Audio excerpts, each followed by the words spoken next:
welcome to the deep dive. Today, we're getting into something maybe a bit unexpected, but really fascinating. Black soldier fly frass. Right, that's the sort of nutrient-rich byproduct you get from insect farming. Exactly. And our mission today is to unpack how you take this, well, frankly, low-value stuff, and through smart processing, turn it into a premium soil amendment. It's about unlocking its real market potential. And it's more than just farming, isn't it? It's really smart resource management, taking something often overlooked, Waste, basically. pretty much, and turning it into something valuable. The financial side is quite striking. Raw, it's not worth much, but after processing, that changes dramatically. Okay, so let's break that down. The starting point is this raw frass. It's organic, sure, but low value. What's the absolute first thing you have to do to even start thinking about adding value? Well, the very first step, and honestly, it's sometimes overlooked, is getting really efficient separation from the larvae. Separation. Yeah. Why is that so critical? The goal is simple. Yep. You need to remove insect bits, leftover feed, anything that isn't pure frass. Higher purity means higher quality. Makes sense. How's that done? For smaller farms, often it's sieving or screening, using vibrating screens or maybe rotary trommels. You're aiming for a specific mesh size, usually around 2 to 4 millimeters. Okay. But for larger operations, you'll see automated harvesters. Think conveyor belts, maybe using airflow to help separate things out. And the impact on value if you don't do this well? Oh, it's huge. Poor separation just tanks the quality right from the start. It directly hits purity and marketability. So yeah, getting that separation right, it's absolutely key if you want a premium product later on. Right, so purity from the get-go is non-negotiable. Yeah. Okay, you've got this cleaner frass. What's the next big step? Especially thinking about getting it onto a shelf, giving it some life. Drying, that's the next critical phase. You absolutely must get the moisture content down, ideally below 15%. Why 15% specifically? To stop mold. Simple as that. And of course, to extend the shelf life, so it's stable for storage, for transport. Makes a huge difference. And I guess how you dry it matters. Oh, definitely. It massively impacts the final value. You've got a few options. Sun drying, for instance. The low-tech route. Exactly. Low cost, simple, great for small setups, especially in sunny tropical places. But the downsides are it's slow, totally depends on the weather, and you might lose some nutrients. Price-wise, sun-dried frass might get you maybe 50 cents to $1 per kilo. Okay, so pretty basic. What else? Then you have mechanical dryers, things like belt dryers or rotary systems. More industrial. Yeah, they're fast, really consistent, and they do a much better job preserving the nutrients.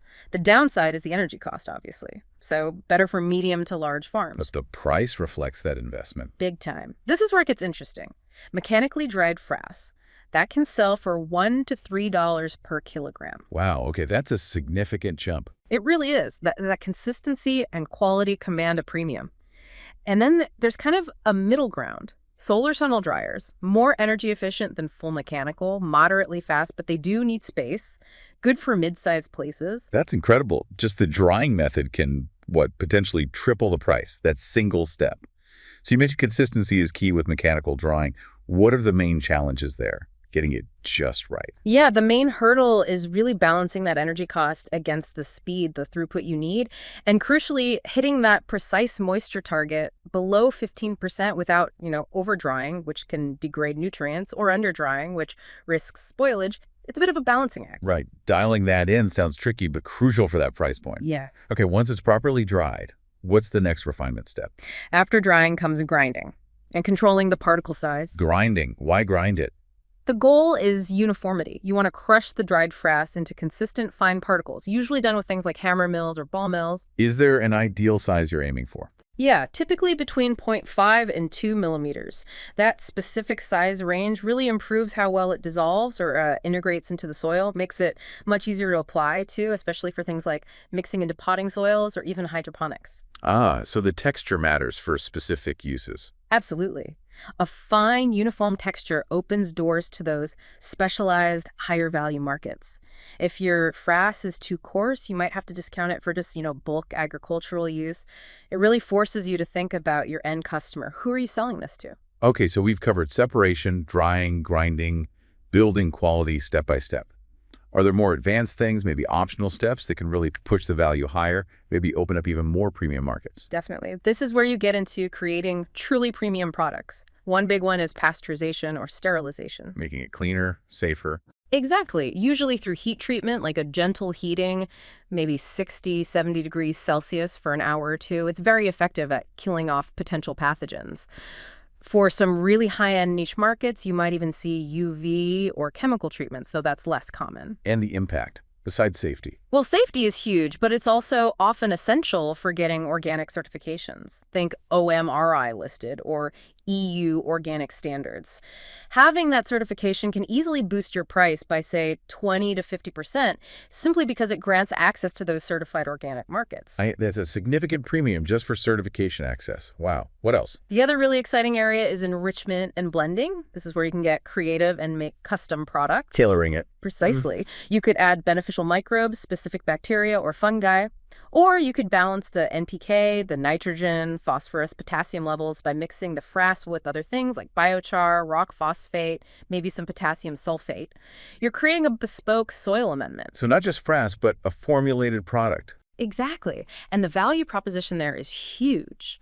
Enriched, custom-blended frass can fetch $3 to $5 per kilogram in specialty markets. You're solving very specific grower needs, and that commands a much higher price. That's serious value addition. Okay, $3 to $5 a kilo. We've come a long way from that raw stuff. So imagine you've done all this separated, dried, ground, maybe pasteurized, even enriched it. You've got this fantastic product. How do you ensure it gets to the customer perfectly and, importantly, that you maximize your profit at this final stage? Right. The final piece, and it's crucial, is packaging and storage. Your strategy here really matters. How so? Well, think about who's buying. For big agricultural customers, bulk bags, maybe 1 kilogram up to 25 kilograms makes sense. But if you're targeting garden centers, home gardeners, Right. you need retail-ready bags. Smaller sizes, 1 to 5 kilos probably, with really good, clear branding. The presentation matters. Immensely. It's about market segmentation. And for storage, especially for retail packs, vacuum sealing can be a great option to extend shelf life and preserve that quality you've worked so hard for. And the bottom line impact of good packaging. It can be dramatic. Good branded retail packaging can genuinely double your profit margins compared to just selling it off in bulk sacks. It really underscores the power of presentation and knowing your target market. Fascinating how much packaging influences profit. Yeah. So let's zoom out and look at the whole process. For someone focused on the business side, the profitability, how do all these steps connect? Can we see the cost versus revenue change? Absolutely. Let's walk through that journey from low to high margin. It's quite stark. Okay. So start with raw, unprocessed frass. Your production cost might be, let's say, 10 to 30 cents per kilo. Selling price, maybe Yeah. 20 to 50 cents. Your profit margin is pretty slim, right? Maybe 10, 30%. You're barely covering costs. Moving material, basically. Pretty much. Now, step up to dried and screened frass. You've invested more, so your cost per kilo might be 30 to 60 cents. But now your selling price jumps to $1 to $2 per kilo. Suddenly you're looking at a moderate profit margin, maybe 50 to 70%. That's a real business starting to form. Okay, much healthier. Much. But then, if you go the whole way pasteurized, maybe enriched and custom blended, your production cost rises again, maybe $0.80 to $1.50 per kilo. But that selling price, now you're potentially hitting $3 to $5 per kilo. Your profit margin can easily be 100%, maybe even more. Wow. From 10% to over 100%. That's transformative. It really is. The value add at each stage is potentially exponential if you target the right markets. So what are the absolute critical factors, the key drivers that unlock those really high margins? What makes that huge jump possible? I'd say there are 4 main drivers. First, just reducing that moisture content. It slashes your storage and transport costs. You're not paying to ship water, essentially. That makes sense. Dead weight. Exactly. Second, getting that uniform particle size through grinding. Commercial buyers love consistency. It fits into their system. Predictability. Precisely. Third, the certifications we talked about, OMRI, EU Organic, things like that, they aren't just badges. They are keys to premium markets where people will pay more for verified quality and safety. Access is key. Definitely. And fourth, as we just discussed, that smart retail branding and packaging, it connects directly with consumers, builds trust, and justifies a higher price point. It's a game changer for margins. Okay, that paints a really clear picture of the value chain. So for anyone listening who's maybe thinking about getting into BSF farming and frass processing, or maybe they're already doing it and want to optimize, what are some practical sort of boots on the ground takeaways? Good question. For starters, I'd say don't feel you need to do everything at once. Start simple. Manual sieving and sun drying, that's perfectly fine for a small farm starting out. Learn the ropes. Test the waters first. Yeah, exactly. Second, when you are ready to scale up, then invest in mechanization for things like drying or screening. It saves a ton on labor, improves consistency, and honestly, it usually pays for itself by letting you produce more higher quality product. Makes sense to stage the investment. Right. Third, get creative. Don't be afraid to experiment with different blends. Try mixing Frass with biochar or compost or something else relevant to your local market. Creating unique products can really set you apart. Find a niche. Find a niche, exactly. And finally, always, always market the benefits. Don't just sell Frass. Sell what it does. Talk about the NPK content, the beneficial microbes, the keton, the sustainability angle. Those are the things customers care about and will pay for. Tell that story. That's great advice. What an incredible journey we've taken, really from something most people would just call fly waste to a genuinely high-value agricultural input. Yeah. This deep dive really highlights how careful optimization and smart processing can create real opportunities and, frankly, serious profit. Absolutely. I think the core takeaway is that post-processing is where BSF Frass truly finds its market footing and value. For anyone in this space, or thinking about it, the trick is balancing those upfront equipment costs against the potential for long-term price premiums, making sure each step you add actually justifies the investment by opening up a better market or fetching a higher price.